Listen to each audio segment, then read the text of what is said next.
How does radioactivity help to determine the age of rocks? শিলার বয়স নির্ধারণে রেডিওঅ্যাক্টিভিটি একটি গুরুত্বপূর্ণ বৈজ্ঞানিক উপায়। Radioactivity is an important scientific method for determining the age of rocks.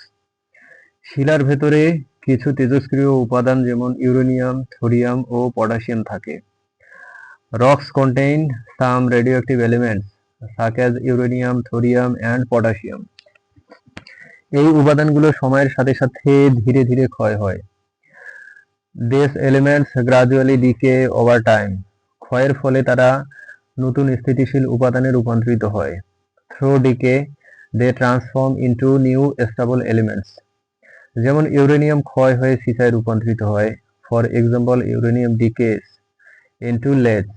আবার পটাশিয়াম 40 ক্ষয় হয়ে আর্গন 40-এ রূপান্তরিত হয়।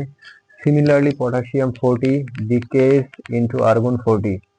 প্রতিটি তেজস্ক্রিয় উপাদানের একটি নির্দিষ্ট হাফ লাইফ থাকে। Each radioactive element has a fixed half life. Half life হলো সেই সময় যখন কোনো উপাদানের অর্ধেক অংশ ক্ষয় হয়। Half life is the time it takes for half of a substance to decay. শিলায় মূল উপাদান ও ক্ষয়জাত উপাদানের অনুপাত মাপলে বয়স নির্ধারণ করা যায়।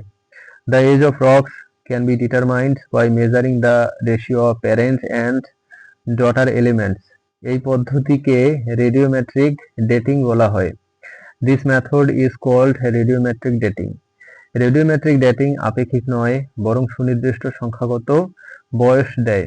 Radiometric dating provides an exact numerical age, not just relative age.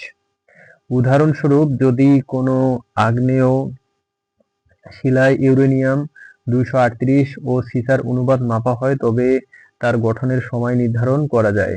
For example, measuring the uranium 238 to lead ratio in igneous rocks can determine when they form. শিলার যত পুরনো বয়স তত বেশি সীসা জমা হয়। The older the rock, the more lead it accumulates. অন্যদিকে পটাশিয়াম আর্গন পদ্ধতি আগ্নেয় শিলার বয়স নির্ধারণে বেশি ব্যবহৃত হয়। On the other hand, the potassium argon method is often used to date volcanic rocks. কারণ আগ্নেয় শিলা গঠনের সময় আর্গন বেরিয়ে যায় এবং পরবর্তীতে ধীরে ধীরে জমা হয়। This is because argon escapes during rock formation and then gradually accumulates. বিজ্ঞানীরা এই জমা আর্গনের পরিমাণ মেপে শিলার বয়স বের করেন। Scientists measure the accumulated argon to calculate the rock age. জীবাশ্ম সমৃদ্ধ শিলার ক্ষেত্রে কার্বন 14 ডেটিং ব্যবহার করা হয়। In fossil rich rocks, carbon 14 dating is used. এটি বিশেষ করে জৈব পদার্থের বয়স নির্ধারণে কার্যকর। It is particularly effective for determining the age of organic material. তবে কার্বন 14 কেবলমাত্র 50,000 বছরের মধ্যে কার্যকর। However, carbon 14 is only effective up to about 50,000 years. Crore crore বছরের শিলা নির্ধারণে ইউরেনিয়াম সীসা বা পটাশিয়াম আর্গন ডেটিং ব্যবহার করা হয়। For rocks millions of years old, uranium lead or potassium argon dating is used. এইভাবে রেডিওঅ্যাক্টিভ উপাদান শিলাকে একটি প্রাকৃতিক ঘড়ির মতো তথ্য দেয়।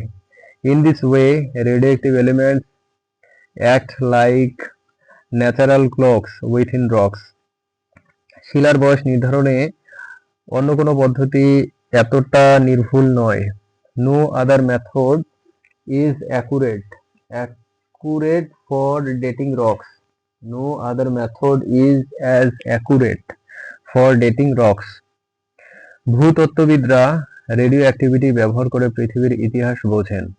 Geologists use radioactivity to understand Earth history. এই পদ্ধতিতে পৃথিবীর বয়স প্রায় 4.6 বিলিয়ন বছর নির্ধারণ করা হয়েছে। Using this method, the Earth age has been determined to be about 4.6 billion years.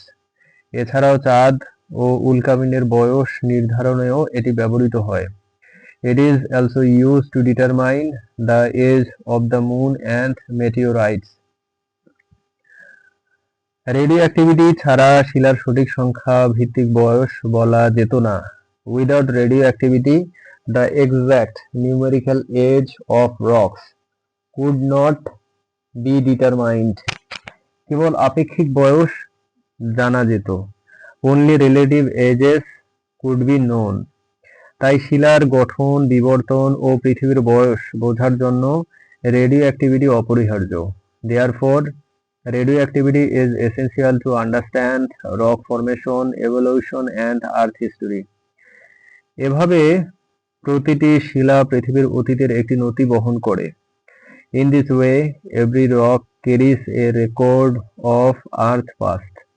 সারসংক্ষেপে বলা যায়, রেডিও অ্যাক্টিভিটি হলো শিলার বয়স নির্ধারণের সবচেয়ে নির্ভুল বৈজ্ঞানিক হাতিয়ার।